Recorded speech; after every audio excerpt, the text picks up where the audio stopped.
So I've had a 20 plus year journey to get to this point in my career. It's worked for me. Sales has always been something that I do well in, but I don't necessarily love it.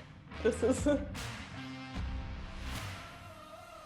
The idea of security, financial security, has been beaten into my brain by first generation dad for my whole life. So for me, I'd much rather have a role where I had that steady paycheck. And so I decided at one point that I love to help my peers who are direct sellers. Maybe I'm onto something with this. And so I took a sales support role to help building out a sales support organization, which now we would call it sales enablement. But I was able to do that and I really enjoyed it. And next step, next step, next step.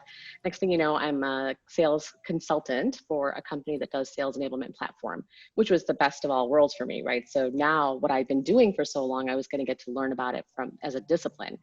So that was pretty cool, except for the fact that I'd meet with customers and I'm all about the relationships. And I'd had a customer that I adored and we had a good relationship. I had a good solution for them.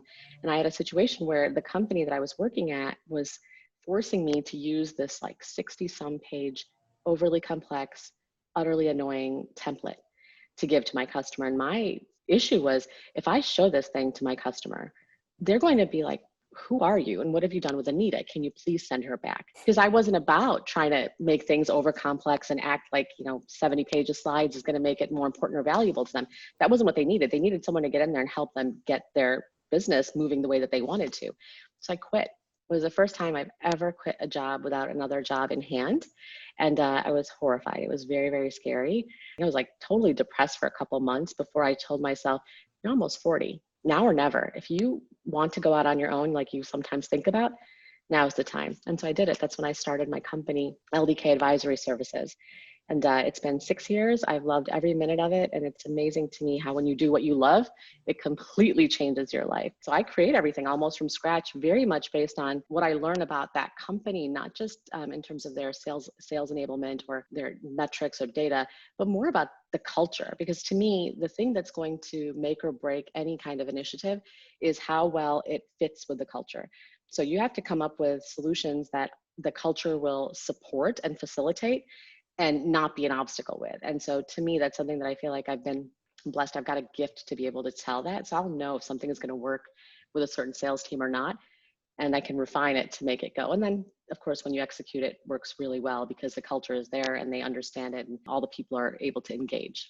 Everything that I do in how I sell and now how I teach and coach and train is based on psychology. And the reason that I've been so successful is because I'm able to meet people, build a relationship with them, and I tune into what they really need. And then I figure out how I can help make that happen. All the time being who I am and standing for what I stand for, no false face, no making up things without a product and solution.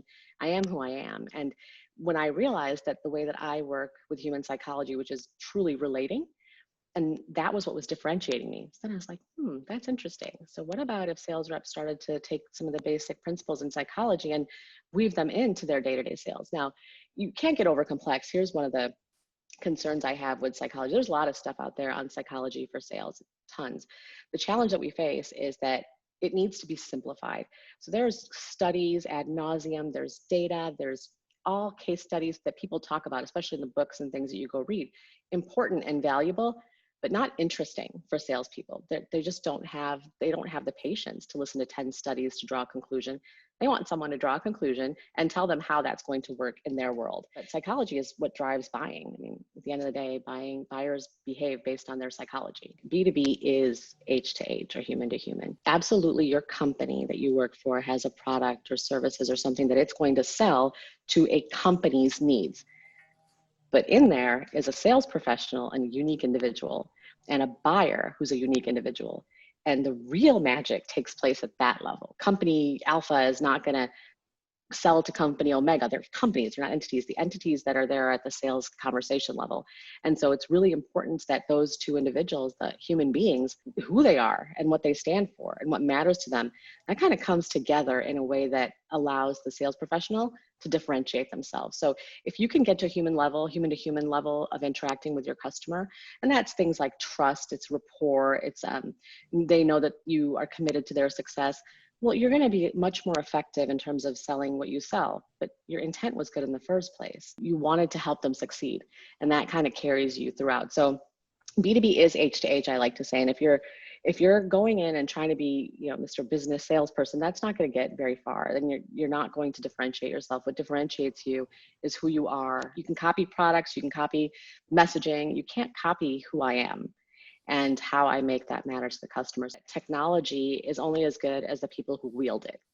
So if sales professionals are taking, the latest technology and leveraging it to help them make more time, for example, in their sales process, or if they're using it to get them additional information that they maybe wouldn't have got, or it's, doing a survey of information that they would have had to spend more time in discovery doing. I think in that way, it's really effective. So if I've got someone who's coming in inbound and looking at my website and they engage with a chatbot, well, now I've got a bunch of information on them that I would not have had, or else I would have had to do it myself as a sales professional. And so that lead will go to that sales professional. The bot's done all the basics.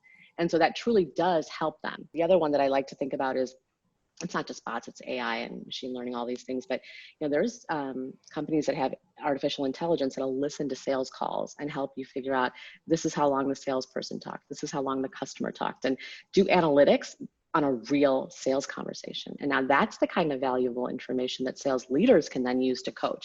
So there's a huge need for technology, but technology is in technology's place. Humans are in humans' place. When you use them together, it's amazing. But when you try to pit them against each other, it just is a mess for everybody, because robots can't do what we do as human beings and vice versa.